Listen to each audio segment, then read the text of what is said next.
the back of it. No instructions really. But like, use the anchor to stop it. Because I think it sounds like they're hurt. And they go, oh, right, yeah, and you think a second later it's out of your mind. I stink. Stand here. Molly fucking lived here. Molly's Molly's like, oh. It's like going out to a friend that's got baby, and you make them realise I don't want one. Like this.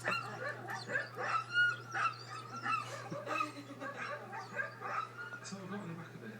No instructions really. It was like, use the anchor to stop it, use the brake to slow it down, but that's not enough, is it? No, it's still pulling me. I've got my foot on the brake. Slow. Your foot on the brake. You know, I'm gonna let go.